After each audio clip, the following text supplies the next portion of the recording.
Okay, Assalamualaikum warahmatullahi wabarakatuh. Hari ini saya nak buat ulasan perlawanan di antara pasukan Sabah menentang pasukan Melaka, yang mana keputusan perlawanan Sabah menang 3-1. Hasil jaringan 2 daripada Amri Yahya, 1 daripada Azizan Nordin. Manakala gol pasukan Melaka dijaringkan oleh Fakrullah. Okey, kita masuk dalam ulasan perlawanan. Apa yang saya suka tentang pasukan Sabah? Yang pertama yang saya suka adalah daripada corak permainan mereka, yang mana pemain-pemain Sabah mengamalkan corak permainan secara short passing ataupun passing-passing pendek. Pada perlawanan semalam kita boleh lihat memang pemain-pemain Sabah agak selesa untuk bermain dengan short passing. Bahkan bukan itu sahaja, pemain-pemain Sabah juga bermain dengan sangat-sangat terbuka. Orang putih kata open gameplay kan. Jadi memang boleh dikatakan chemistry antara player-player Sabah ni memang ngam dan memang menjadi lah pada perlawanan semalam. Orang Kedah kata memang bagus, memang terbaik debak lah kan.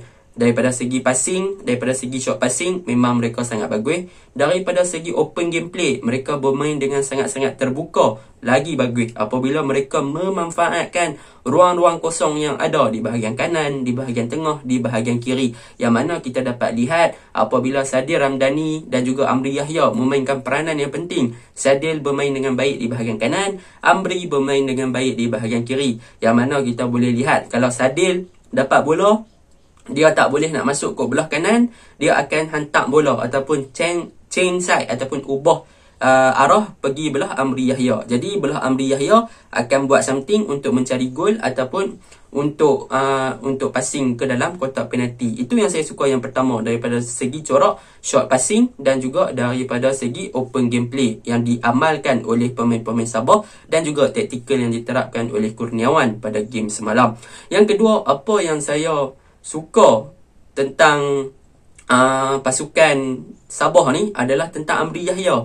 Pada perlawanan semalam, sekali lagi Amri Yahya membuktikan yang umur bukan penghalang apabila dia berjaya menjaringkan 2 gol cantik, satu daripada tandukan melalui corner, satu daripada tandukan melalui satu daripada volley ataupun bicycle kick. Kita boleh kata memang menarik gila. Jadi memang Amri Yahya adalah seorang player yang memainkan peranan penting dalam taktikal yang diterapkan oleh Kurniawan. Pada perlawanan semalam kita boleh lihat di first half Amri memang bermain dengan sangat baik dengan gandingan di bahagian kanan iaitu Sadil Ramdhani. Itu yang saya suka yang kedua tentang Amri Yahya kan. Jadi bila mana masuk second half, masuk Maxius Musa, kita tak nampak sangat gerakan-gerakan yang menarik, tetapi Sabah masih lagi mengekalkan corak permainan secara short passing dan juga open gameplay. Okey, yang ketiga yang saya suka adalah di bahagian pertahanan Sabah, iaitu yang diketuai oleh Rawisen Batuil dan juga Risto, serta di bahagian kanan Randy, di bahagian kiri Antolinus. Yang mana back four Sabah ini memainkan peranan yang penting dalam mematikan secara langsung bahagian serangan Melaka. Yang mana bagi saya pada perlawanan semalam, bahagian serangan Melaka seakan-akan tak hidup bila mereka cuba nak tembusi bahagian pertahanan Sabah. Back four Sabah ni dah bersiap sedia. Mereka dah cuba intercept, mereka dah cuba block, mereka dah cuba tackle, sehingga pemain-pemain serangan Melaka ni macam tak hidup sahaja pada perlawanan semalam. Itu yang saya suka tentang Sabah dan juga kelebihan untuk Sabah pada perlawanan semalam.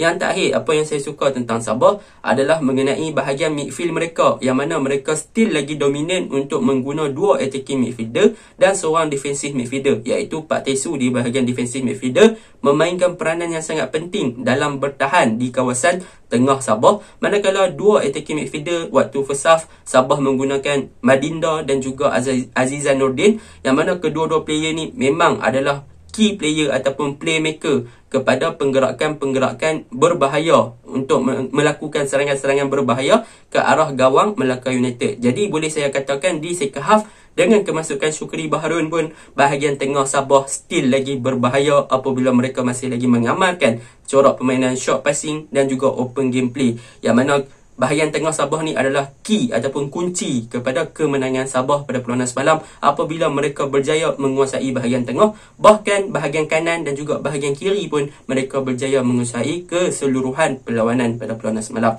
Itu yang saya suka tentang Sabah. Kekurangan Sabah pada perlawanan semalam, apa yang saya nampak lah di bahagian attacking mereka, iaitu Sam Johnson. Walaupun bagi saya peranan Sam Johnson bukan hanya untuk menjaringkan gol, beliau juga terlibat dalam beberapa gerakan menarik. Cumanya Sam Johnson ni dia agak tumpul daripada segi finishing. Kalau Sam Johnson boleh perbaiki daripada segi finishing, mungkin Sabah boleh menjaringkan gol lebih banyak pada perlawanan semalam.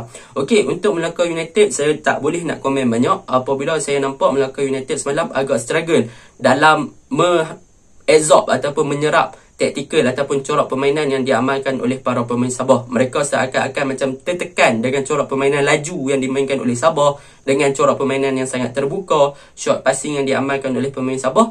Pemain-pemain Melaka seakan-akan terkejut melihat gameplay yang dimainkan oleh Sabah pada perlawanan semalam, menyebabkan mereka gagal untuk menyerap dan mereka lambat untuk mengambil tindakan untuk menggerakkan perlawanan pada perlawanan semalam. Itu sebab kita nampak pada perlawanan semalam, player yang agak menonjol pun adalah Sony Nordin sahaja pada perlawanan semalam. Yang selebihnya memang nampak macam tak beberapa memberi fungsi kepada pasukan. Jadi mungkin saya rasa Melaka agak orang panggil apa, culture shock, terkejut dengan corak permainan yang diamalkan oleh pasukan Melaka. Secara overallnya pada perlawanan semalam, Melaka adalah satu tim yang bermain dengan sangat laju, short passing yang sangat cemerlang, open gameplay, bermain dengan cara terbuka yang sangat hebat disebabkan player-player mereka yang berada di tengah iaitu Pak Tesu, Aziz Zanuddin, Lia Madinda dan juga Sekhaf Syukri Baharun memainkan peranan penting di bahagian tengah, manakala di bahagian kanan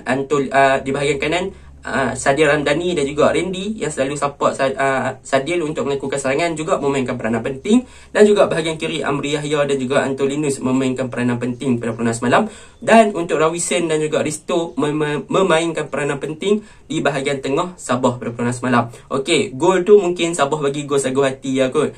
Keeper macam injet sikit, lepas tu tukang keeper masuk Razaimi kan. Mungkinlah gol sagu hati, kesian dekat Melaka. Assalamualaikum warahmatullahi wabarakatuh. Itu sahaja ulasan saya.